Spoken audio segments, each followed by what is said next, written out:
राम राम भाई सारा ने।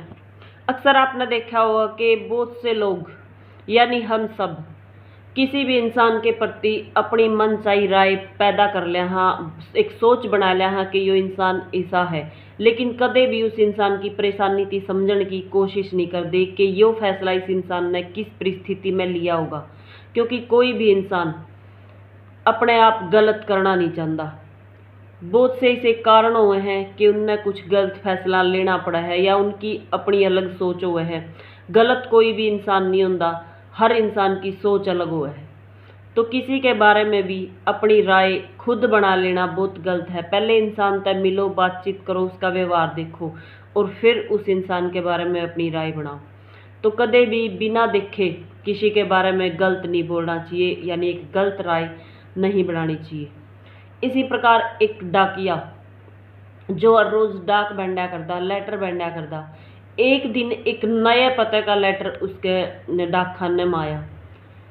तो वो उसने लेके न चल पड़ा और जैसे तैसे करके उस पते पर पहुंचा। तो उसने घंटी बजाई और आवाज दी कि चिट्ठी आई है, मैं डाकिया हूं। तो अंदर तक एक आवाज आई कि दरवाजे के नीचे से चिट्ठी अंदर फेंक दो। तब उसने कहा कि नहीं, कोई रजिस्ट्री है, इस पे मैंने आपके साइन चवेंगे, आपने खुद बाहर आना पड़ेगा। तो अंदर तक एक आवाज़ आई कि ठीक है मैं आ रही हूँ, आप इंतज़ार करो। और जैसे तैसे करते करते 2 मिनट, 3 मिनट, 4 मिनट और 5 मिनट होगी, कोई भी अंदर तक बाहर नहीं आया। और वो डाकिया परेशान हो गया और अपने आप बोलने लग गया, भाई किस तरह के इंसान है इस दुनिया में जो समय की कदर नहीं कर दे।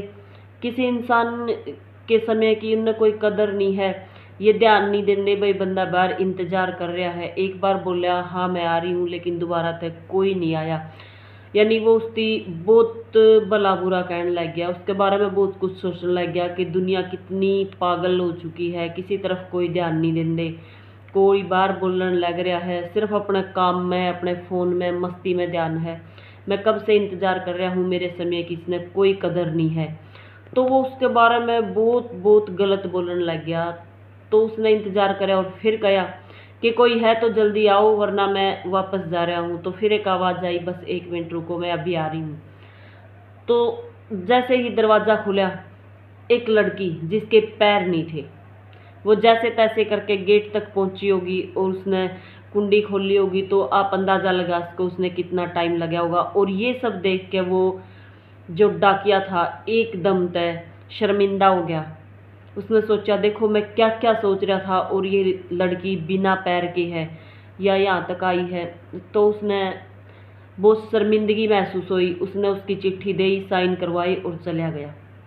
तो ठीक 20-30 दिन बाद एक दूसरी चिट्ठी उसी पते के लिए आई और वो डाकिया भी इस बार उस लड़की से मिलने खातिर बहुत खुश हो रहा था। यानी उसके मन में एक बार उससे मिलने की दोबारा से फिर एक ख्वाहिश थी। तो वो चिट्ठी ले और ठीक उसी पते पे पहुंच गया और उसने आवाज़ लगाई कि डाकिया है और चिट्ठी गेट के नीचे से अंदर कर रहा हूँ, आपको आने की कोई ज़रूरत नहीं है। तब उस लड़की की आवाज़ आई कि नहीं अंकल, अब 1 मिनट रुको, मैं अभी आ रही हूँ, मुझे भी आपसे मिलना है। तो उसने सोचा ठीक है, आज मैं दोबारा तक फिर इसके दर्शन करूँगा, इससे मिल कर जाऊँगा, बोल कर जाऊँगा, आशीर्वाद दे के जाऊँगा। तो वो इंतज़ार करने लग गया और आराम से बैठ गया और आवाज़ दी कि बेटा बिल्कुल आराम से आना, मैं बिल्कुल आराम से बैठा हूँ, इंतज़ार कर रहा हूँ। तो वो लड़की आई, गेट खोला और उससे राम राम करी, अपनी चिट्ठी ली और फिर कहा अंकल आपके लिए एक छोटा सा गिफ्ट है। तो उसने कहा नहीं बेटा, गिफ्ट की कोई ज़रूरत नहीं, मैं आपसे मिल लिया, यो ही बहुत बड़ा तोहफा है।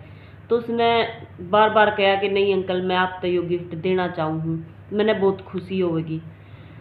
और ये गिफ्ट आप यहाँ नहीं खोलना बल्कि अपने पोस्ट ऑफिस में जाके खोलना। तो वो डाकिया उससे राम राम करके मिल के बैठ के बात करके चला गया। और जब उसने डाक खाने में जाके वो जो तोहफा था, गिफ्ट था, वो खोला तो उसमें चप्पल थी। और वो डाकिया जो था एक गरीब परिवार से था और बहुत दिनों तक चिट्ठी बांट रहा था, लेकिन उसके पैर में चप्पल नहीं थी। उसकी चप्पल जो थी बिल्कुल टूटी हुई थी और उसके बहुत से कांटे पैर में लगे हुए थे। तो उसकी तरफ कभी किसी ने ध्यान नहीं दिया, वो अरुचि भट्ट था, लेकिन उस लड़की ने उसकी तरफ ध्यान दिया और उसको चप्पल गिफ्ट दी। तब वो डाकिया सोचने लगा, देखो बिना किसी की सोचे समझे किसी के बारे में अपनी राय नहीं बनाना चाहिए। मैं इस लड़की के बारे में क्या सोचूं था और या क्या निकली। मन ने चप्पल की जरूरत थी, इस छोटी बेटी ने मेरे तक चप्पल गिफ्ट दे दी, लेकिन मैं इसके लिए पैर कहाँ से लाऊं। और इतना कह के वो रोने लग गया। तो सच में एक दिल को झकझोर देने वाली कहानी थी वही। और आपने किसी लगी कमेंट बॉक्स में अपनी राय जरूर दियो। और कभी भी जिस इंसान को जिस चीज़ की ज़रूरत है, अगर आप तो हो सके है तो उसकी मदद करने की कोशिश करा करो। और कभी भी किसी के बारे में गलत सोचने से पहले एक बार उस आदमी के हालात देख लिया करो, यानी कभी किसी के बारे में गलत राय ना बनाया करो। जय हिंद, जय हरियाणा।